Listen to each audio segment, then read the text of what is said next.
Muito bom dia, nação. Vamos para mais um vídeo no nosso canal e vamos analisar agora o Mauro César falando sobre a grande vitória do Flamengo por 4-1 em cima da Portuguesa do Rio de Janeiro, e ele analisando também a estreia do Vitor Pereira no Flamengo e a preparação do Mengão para o Mundial de Clubes. Faltam menos aí de 14 dias para o começo do Mundial. Começa no dia 1º de fevereiro. Então nós vamos reagir aqui, nação. Chega aqui deixando o seu like. Seu like é muito importante aqui no nosso canal. Vamos bater uma meta juntos de 1000 likes para esse vídeo. Quero ver a força da torcida do Mengão, principalmente se você gostou da vitória do Flamengo. Então deixa aí o seu like no vídeo. Se você ainda não é inscrito, seja muito bem-vindo. Se inscreva no canal, ativa o sino das notificações para você receber todos os vídeos do Mengão. Antes do vídeo, eu quero apresentar para você a 1xBet. A 1xBet é uma das melhores casas de apostas do mundo e ela é patrocinadora do Real Madrid, do Liverpool, do Chelsea. E ela está com uma promoção incrível para você que se cadastrar, clicando no link que está na descrição do vídeo ou no primeiro comentário fixado. Você fazendo o seu primeiro depósito para você fazer ali a sua aposta, fazer ali a sua fezinha, você já vai ganhar 100% de bônus. Como assim? Por exemplo, você depositando ali R$100, automaticamente na hora você já vai ganhar R$100 para você fazer a sua fezinha ali. Então quer dizer, você depositou 100, você vai ter 200. Você depositou ali R$50, automaticamente você já vai ganhar mais R$50 para você fazer a sua fezinha ali. Então quer dizer, você já ganha o dobro. Então vai lá, corre, porque é por tempo limitado. Clica no link que está na descrição do vídeo, faz o seu cadastro na 1xBet, cadastro simples, rápido, depois vai lá, faz seu primeiro depósito e comece a fazer a sua fezinha. 1xBet, uma das melhores casas de apostas do mundo, patrocinadora do Barcelona, Liverpool e do Chelsea. Tá certo, nação? Então vamos pro vídeo de hoje. Créditos aqui, vou deixar o canal do Mauro César, ao canal da ESPN Brasil, link na descrição. Vamos para as notícias do Mengão. Venceu por 4-1 a equipe da Portuguesa. Veremos daqui a pouco a coletiva do técnico Vitor Pereira, né, que fez sua estreia, escalou ali a força máxima disponível no momento, colocou em campo o time principal do Flamengo e deixou aí alguns jogadores do banco que entraram durante a partida, fez algumas experiências, né, mudou o sistema de jogo, teve aí muitas variações. No domingo que teve, um pouco antes, um pouco mais cedo, o Real Madrid, possível adversário do Flamengo em menos de um mês no Mundial de Clubes lá no Marrocos, sendo batido pela equipe do Barcelona na final da Copa do Rei, lá na Arábia Saudita, por 3-1. Chegou a perder por 3-0, primeiro tempo o Barça vencia por 2-0, e, bem, isso evidentemente sempre dá esperança ao torcedor do Flamengo, por mais difícil que seja o confronto contra o Real Madrid, né, com relação ao Mundial de Clubes. Bem, vocês sabem muito bem o que eu penso do Mundial de Clubes, né? Acho que é um torneio que não pode ser considerado por nós sul-americanos mais importante do que a Libertadores, por várias razões. Uma, pela disparidade econômica, que coloca ali uma disparidade técnica evidente. Por melhor que seja o elenco sul-americano, sempre fica muito distante do time europeu. A única chance do time sul-americano, em tese, é quando o time europeu está mais fragilizado. Ele não está na ponta dos cascos, não é o melhor europeu do momento. Entende?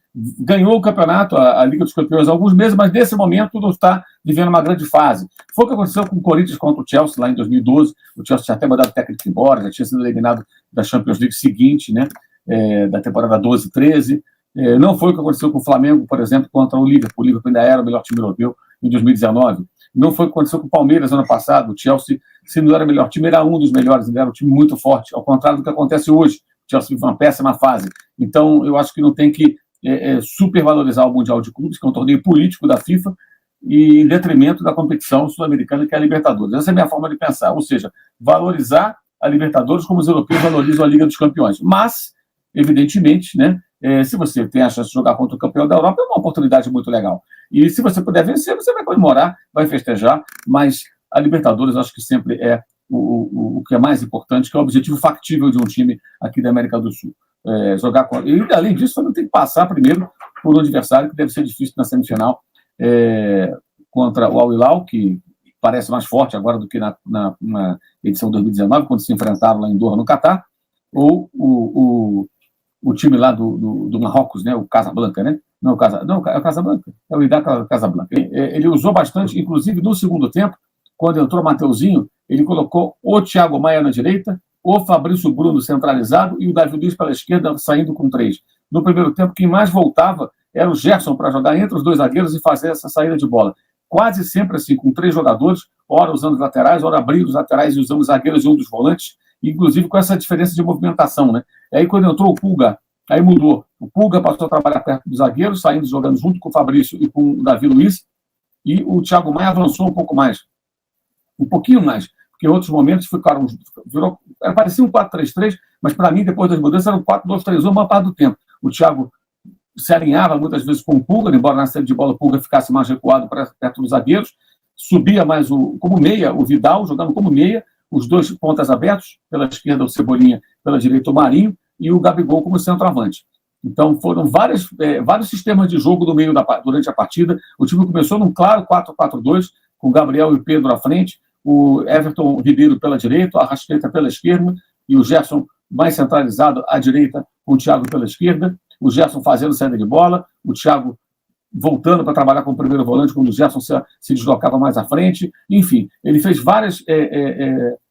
O Flamengo teve várias situações durante o jogo, mudando sistema de jogo, posicionamento dos jogadores. Foi interessante. A gente vê ali que já tem um treinamento, já tem um reflexo do trabalho do Vitor Pereira. O Jonathan Carneiro não entendeu as alterações. As alterações foram feitas porque ele tem que dar rodagem para todo mundo. O primeiro jogo da temporada, os jogadores estão voltando agora a jogar. Muito calor no Rio de Janeiro, ele vai fazer o quê? Vai ter que alterar. Ele alterou para mudar, inclusive, do segundo tempo, Jonathan, para ter a experiência dos dois pontas abertos, né? Jogou com os dois pontas no segundo tempo. Outra mudança que eu achei interessante, ele tem dois laterais direitos hoje de estilos bem distintos. O Varela é mais marcador, o Mateuzinho, agride mais, fez a bela jogada do quarto gol, uma bela assistência de um passe excelente do Gabriel, né? E aí o Thiago Maia também finalizou muito bem, o Flamengo ali fechou em 4-1 o placar do jogo contra a Portuguesa. Mas ele, para diferentes situações adversárias e momentos das partidas, ele tem esses dois jogadores como alternativa. Por exemplo, no jogo do Real Madrid, se por acaso acontecer, o lado do Vinícius Júnior, você vai de Mateuzinho ou vai de Varela? Eu vou de Varela. O Varela vai fechar mais aquele corredor, vai guardar a posição, vai trabalhar defensivamente, imagino eu, de forma mais eficaz do que o Mateuzinho, porque minha preocupação número 1 no jogo desse seria o quê? Eu tenho que fechar o corredor do lado esquerdo ali do ataque do Real Madrid, o de Vinícius é muito perigoso, né? Mas no outro cenário, dentro dessa partida ou em outros jogos, eu posso precisar atacar aquele flanco esquerdo do adversário, e aí o Mateuzinho tem mais profundidade, ele vai mais no fundo, como na jogada do quarto gol. Então, ele tem opções, como terá pela esquerda quando o Felipe Luiz estiver à sua disposição. O Felipe Luiz, um lateral esquerdo mais contido, que joga construindo jogada partindo para o meio, se aproximando dos meio-campistas, que forma junto com os zagueiros na saída de bola e dá qualidade no passe quando o time sai jogando a partir do campo de defesa. E com o Ayrton Lucas ele tem o quê? Mais velocidade, força e linha de fundo, como na jogada do primeiro gol de peito, marcado pelo Pedro no cruzamento do Ayrton, que depois teve um momento Pinola, igualzinho o Pinola, lá na final da Libertadores de 2019, cabeceou para o centro da área e aí o Flamengo tomou o gol da Portuguesa. Então, acho que bem claro para mim, Jonathan, que ele fez várias experiências até para ver como o time se comporta em várias situações. E acho que ele deve fazê-lo assim em todos os jogos possíveis, que ele está conhecendo melhor o elenco e ele tem que agir rápido. Ele tem que saber o que ele pode fazer com cada um dos seus jogadores em diferentes cenários, especialmente com a proximidade dos jogos contra o Palmeiras, dia 28, Supercopa do Brasil em Brasília, às 4h30 da tarde, um sábado. Você está perto, hoje é dia 15, daqui a 13 dias. Nos jogos do Mundial de Clubes, evidentemente, e depois da Recopa Sul-Americana. O primeiro jogo será na terça-feira de Carnaval, né, em Quito contra o Independente Del Valle, e na terça-feira pós-Carnaval, no Rio de Janeiro, no Maracanã, valendo o título da Recopa Sul-Americana, que o Flamengo ganhou do próprio Del Valle na temporada de 2020, ainda com o Jorge Jesus, naquele jogo do Gerson, no Maracanã. O Leovande Soares com a gente, o Master Curiosity, lá em Niterói, no Fonseca, morei no Fonseca. O Portal do Heleno, Lucas Pinheiro, Simão Nascimento, Diego Smith, Cláudio Rosenberg, fala Cláudio, participou ontem com a gente também da live dos membros. Ele fala, calor diminuindo intensidade, boa de trocar todo mundo e mudar a forma de jogo para manter a intensidade. Thiago Monstro com carrinho aos 47 na lateral esquerda, ele elogia aqui o autor do quarto gol. Heitor Maciel, dos considerados favoritos ao brasileiro, até o momento o Flamengo foi a melhor estreia. Mas muito cedo para muitas conclusões, Heitor, vamos com calma. Pablo Oliva, aqui no Superchat, gostou das variações táticas do Flamengo. Eu também achei interessante para o primeiro momento. Lembrando que o Vitor Pereira enfrentou a Portuguesa quando comandava o Corinthians e jogou pela Copa do Brasil em Londrina, com toda a torcida a favor do time paulista, né? A Portuguesa vendeu o mando, até porque não podia jogar no seu estádio, porque não tinha capacidade mínima, aquela coisa toda, eliminação, esses problemas todos, e a CBF ela obriga aí você a ter. E jogar no Maracanã seria muito caro, São Januário, então ela vendeu o mando. E o Corinthians não venceu a Portuguesa jogando lá na cidade do norte paranaense, cidade de Londrina.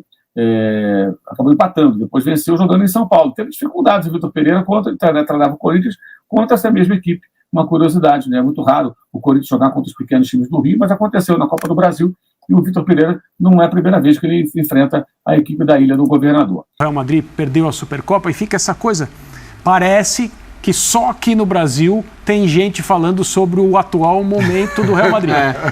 Olha o que a gente descobriu ali.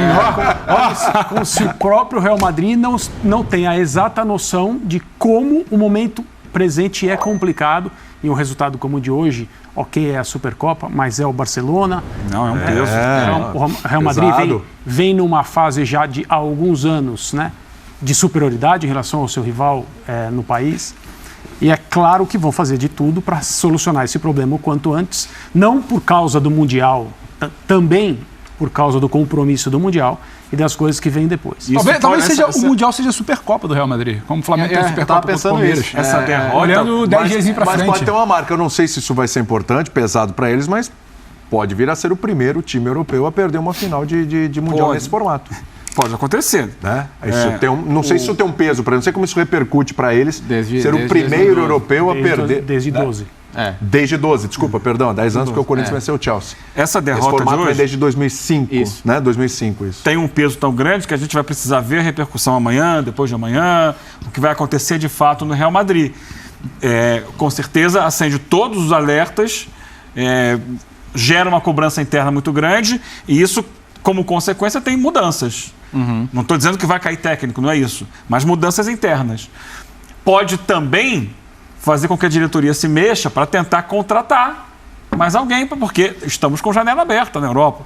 Todo dia está chegando um jogador aqui e ali em grandes clubes. Né? E a gente vê essa carência do elenco do Real Madrid. Eles já se falou muito, e muita gente aí que interessava o Real Madrid nessa janela aí. O negócio do Bellingham não foi fechado ainda com ninguém, né? Não. Esse é difícil que seja para agora.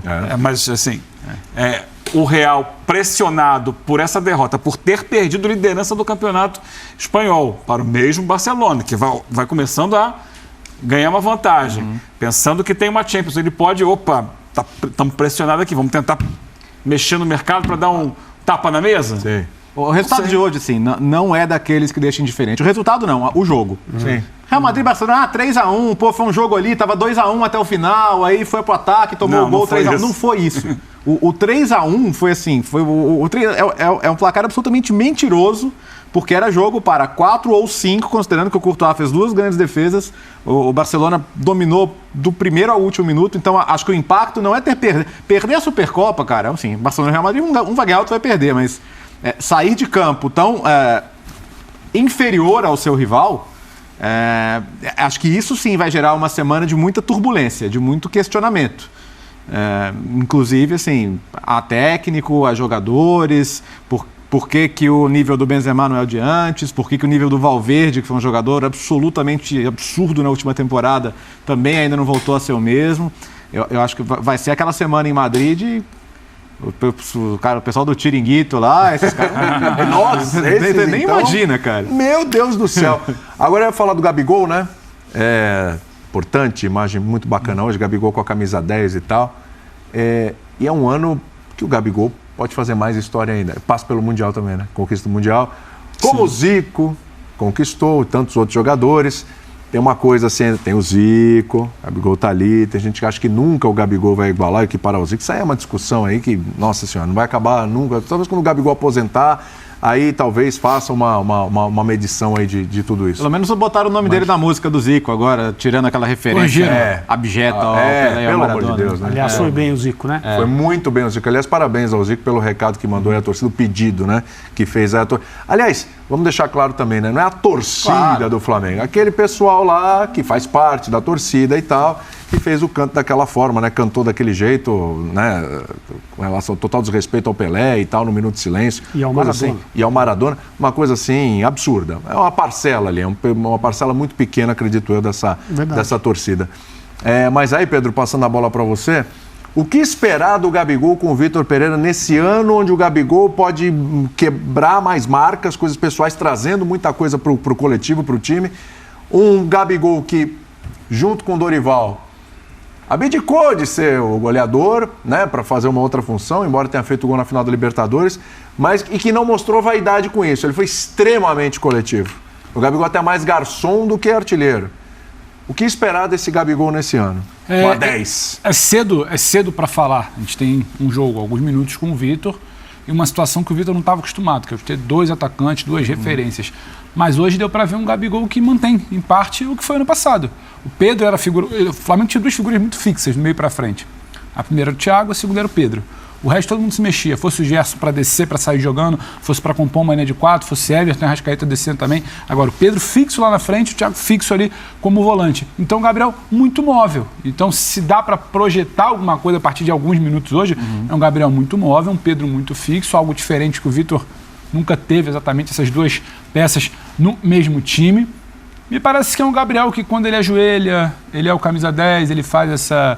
Tem muito do que ele acredita, mas tem muito de entender o simbolismo daquele momento. Quando ele pede a camisa 10, quando ele pode se entrar mais ainda para a história, eu acho que a comparação é muito pessoal. Acho que tem uma molecada mais nova que pode achar o Gabriel o cara que deu as maiores alegrias da vida dela. Tem gente que não coloca em debate porque entende que o Zico, além de ser o camisa 10 do Flamengo, era o camisa 10 do futebol brasileiro naquele momento, referência em Copa, em seleção. São comparações bem distintas. Não é simplesmente o que fez, quantos gols fez numa primeira fase de Libertadores. Não é tão frio assim, tão exato a comparação. Só que eu acho que o Gabriel tem muito mais a fazer. O Gabriel ele passou de uma fase que a Europa é a maior obsessão da vida dele. A obsessão da vida dele é ser feliz no Rio de Janeiro, com essa torcida que o abraçou, que ele é um grande representante. O Flamengo nos indica que vai continuar brigando por grandes títulos nos próximos anos. O Gabriel nos indica que vai ser o protagonista em termos de gol, de marca, de comunicação com torcida, com o povo rubro-negro nos próximos anos. Ele só tem a ampliar, a não ser, salvo um comportamento muito fora da curva que interrompa essa história, ele só vai ampliar. E dentro de campo, vi semelhanças com o que foi o Gabriel do ano passado. Vi coisa diferente de lado de ataque, de encaixe de marcação no meio de campo, funcionamento de Pedro e Gabriel. Hoje, em algum momento, você podia ver um Gabriel saindo, o Pedro sendo um pouco mais a referência dentro da área, como foi com o Dorival. Mas eu vi também, em vários momentos, ele mais perto da zona de finalização. Não tão distante como abria antes. Mas não tem a ver com a movimentação do Everton e do Arrascaeta, ele girando mais deles. Eu não sei se é algo definitivo. O time do Dorival já havia a movimentação, mas os sinais desse primeiro jogo do Vitor Pereira é de maior troca de posição entre eles. Maior mexida. Entre os homens do meio para frente. Do meio para frente. Tirando o Thiago, eu vi todo mundo trocando. O próprio Pedro, em algum momento, saindo e o Gabi entrando mais. Sim. Eu vi o Gabi mais perto do gol, na média, do que ele estava. É claro, ainda tem como principal referência o Pedro, mas ele está chegando mais. Ele está mais perto da zona de finalização. Isso pode ser bom para ele. Sim. Essa semana, no caso do funeral do Roberto, a gente discutiu muito assim: o Roberto, o maior artilheiro da história dos campeonatos brasileiros. Isso. Sim. E dos jogadores que estão em atividade, o mais próximo é o Diego Souza. Mas o Diego Souza já está muito perto de encerrar a carreira. Sim. O Gabriel não está. O Gabriel, se não me engano, é 5º ou 6º ali. Vamos levar em consideração que ele tenha mais 10 anos de carreira? Isso é possível? Se não me engano, ele tem 26 anos. Sim. Se ele mantiver uma média ali na casa dos 20 gols por brasileiro, que é uma média alta. É uma média alta. Alta, difícil. Média de artilharia de Mas campeonato. Jogando no Flamengo, não é um absurdo você pensar nisso. Isso em 10 anos, ele pode jogar mais 12, 13. O Romário foi até 42 anos. Foi. Ele pode ainda sonhar com algo desse tipo, que é algo dificílimo de você alcançar. Mas independente de qualquer coisa, ele hoje já é uma das marcas do Flamengo no século. Sim. Talvez a principal marca do Flamengo no século. É o rosto de uma era vitoriosa do Flamengo. Ele é o autor de gols de 2 títulos de Libertadores. Sim. Isso já é muito. Ele, como foi dito pelo Pedro, pode construir muito mais. E a gente não está no futuro para saber se ele vai construir mais, o quanto ele vai construir e qual vai ser essa relação. A questão do ídolo é muito geracional. Claro. Ainda voltando à questão do Roberto aqui, eu vi muitas vezes se repetir a frase: Roberto, o maior ídolo da história do Vasco. Sim. E aí eu sempre pontuei, o maior ídolo da geração dele. Inclusive mostrei para as meninas aqui uma foto do Roberto começando a carreira dele, ganhando um abraço, quase que uma bênção, de um cara que tinha sido um outro grande ídolo da história do Vasco, Ademir Menezes. Uhum. Que A geração atual não sabe quem foi. Perfeito. Só que foi um mega ídolo, não só do Vasco, como do futebol brasileiro. Claro. Ele foi artilheiro da Copa de 50, por exemplo. Você pode trazer isso para qualquer, pro Fluminense, como o Fred, por exemplo, Isso. em relação Então, a tantos ídolos históricos. Então, o Zico é o maior ídolo da história do Flamengo dentro de um recorte de tempo dessa geração. Essa geração, a meninada atual, tem no Gabigol uma referência enorme. E ele pode construir ainda mais. Então, assim, o maior ídolo da história, para mim, é sempre muito complicado, porque é muito recorte de tempo. E não é uma resposta exata. O Apolinho, o Aston Rodrigues, ele fala, o maior ídolo, ele é rubro-negro fanático. Sim. O maior ídolo dele é Evaristo de Macedo. E ele viu o Zico, ele viu muita coisa depois. Portanto, assim, é geracional. Então, o que o Gabigol pode alcançar com a camisa do Flamengo é muito grande, que pode torná-lo um gigante. Ele já é um enorme jogador na história do Flamengo. Pode ser ainda mais. Então é isso aí, nação. Tá aí os comentaristas falando sobre o Flamengo, sobre o Gabigol, preparação do Mengão para o Mundial de Clubes, análise do Mauro César. Então escreve aí nos comentários a sua opinião. O que você achou dessa estreia do Vitor Pereira? O que você achou do retorno, por exemplo, do Gerson, que não errou um passe? Um detalhe importante no Gerson foi que nas análises, nos números do Gerson, ele voltou para o Flamengo, ele fez 70 passes na partida e ele não errou nenhum passe. É incrível, né? O que o Gerson joga no Flamengo, está voltando a jogar no Flamengo. Então, deixa a sua análise nos comentários, a sua opinião. O que você achou da vitória do Flamengo? O que você achou da estreia do Vitor Pereira? E essa é a preparação do Flamengo. Essas partidas que estão acontecendo no Campeonato Carioca são partidas que vão preparar o Flamengo tanto para a Supercopa do Brasil, a final contra o Palmeiras, como também para a estreia do Mundial de Clubes, né? Então, são partidas importantes aí que o Vitor Pereira vai poder testar o elenco do Flamengo, né? Colocar o elenco do Flamengo cada vez mais entrosado para poder fazer essas finais, porque são 2 títulos importantes aí pro Flamengo, principalmente porque o primeiro título da Supercopa do Brasil é contra o Palmeiras, né? E depois é no Mundial de Clubes, que possivelmente pode enfrentar o Real Madrid. Então é isso daí, nação. Deixe o seu like, se inscreva no canal, escreva o seu comentário embaixo e a gente se vê no próximo vídeo.